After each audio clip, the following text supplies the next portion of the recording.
Hello friend, Byomkesh food cooking চ্যানেলে আপনাকে স্বাগত জানাই। আজ আমি দুর্দান্ত স্বাদের লোটে মাছ রেসিপি নিয়ে উপস্থিত হয়েছি। মাছগুলো লেবু এবং গরম জল দিয়ে ধুয়ে নিয়েছিলাম। এদিকে কিছু সবজি নিয়ে নিয়েছি: পেঁয়াজ, রসুন, আদা, মটরশুঁটি, কাঁচা লঙ্কা, ধনেপাতা, টমেটো, কিছুটা আদা কুচি কুচি করে নিয়ে দুটো লঙ্কা, শুকনো লঙ্কা ভেজে নিয়েছি। এইগুলো দিয়ে এই লোটে মাছটা রান্না করা হবে। আমার মতো করে অবশ্যই একবার বাড়িতে ট্রাই করুন, আশা করি খুব ভালো লাগবে। দিয়ে চলুন কড়াইয়ে সর্ষের তেল দিয়ে এই রেসিপিটা তৈরি করব। তেলটা গরম হয়ে গেলে যে সবজিগুলো আমি নিয়ে নিয়েছিলাম এই সবজিগুলো অ্যাড করে দেব। কেটে রাখা পেঁয়াজ, আদা কুচি এবং লঙ্কা এগুলো আগে দিয়ে একটু ভেজে নিতে হবে। এর যতক্ষণ কাঁচা গন্ধটা না যাবে ততক্ষণই ভাজতে হবে। যেমন আমি ভাজছি আপনাকেও ভেজে নিতে হবে।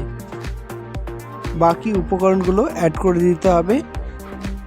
এগুলো একটু ভাজা ভাজা করে নিতে হবে। আর এই রেসিপিটা একটু ভাজা ভাজা করে নিলে ভালো লাগবে।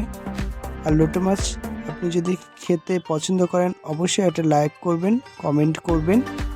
আর আপনি যদি নতুন হয়ে থাকেন আমার চ্যানেলের সঙ্গে যুক্ত হওয়ার জন্য আপনাকে অনুরোধ করব, সাবস্ক্রাইব করে পাশে থাকুন।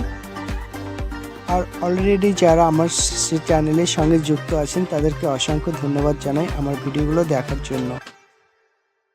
উপকরণগুলো সুন্দরভাবে ভাজা হয়ে গেছে, এর থেকে কাঁচা গন্ধটাও বেরিয়ে গেছে। এখন কিছু মশলা অ্যাড করতে হবে। যেমন এই জায়গায় পরিমাণ মতো হলুদটা দিয়ে একটু নেড়ে ছেড়ে নেব। এরপর অ্যাড করে দেব 1 চামচ জিরের গুঁড়ো আর কিছুটা গরম মশলা দিয়ে ভালো করে মশলাটাকে কষিয়ে নেব। এই অবস্থায় অ্যাড করে দেব স্বাদ মতো লবণটা দিয়ে ভালো করে কষিয়ে নেব।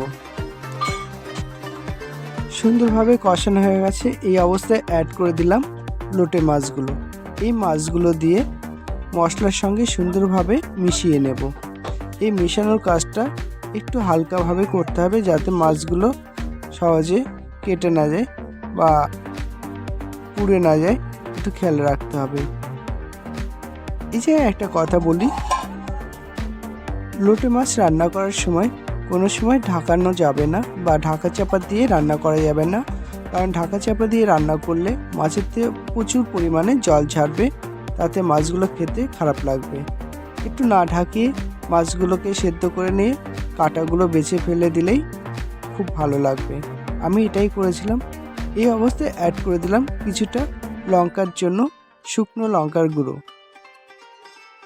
আর একটু গরম মশলা দিলাম যাতে লোটে মাছের গন্ধটা না থাকে। এর জন্য গরম মশলাটা দিয়ে আর একটু কষিয়ে নিতে হবে। দেখুন মাছটা আমার সুন্দরভাবে রান্না হয়ে গেছে। আর একটু ঝরঝরে করে ভাজার আগে কেটে রাখা টমেটো আর ধনে পাতাগুলো দিয়ে আর মিনিট খানিক ভাজলেই আমার লোটে মাছের রেসিপিটা সম্পূর্ণ হবে। আমার রান্নাটা শেষের দিকে। এখন আমি যে লঙ্কাগুলো দেখেছিলাম এটা ভেজে রেখেছিলাম, এটা এই অবস্থায় অ্যাড করে দিলাম। সঙ্গে একটু সরষের তেল দিয়ে আরেকটু নাড়াচাড়া করে মাছগুলো কড়ার থেকে বার করে নেব। ভিডিওটা যদি ভালো লাগে অবশ্যই একটা লাইক করবেন। Thank you.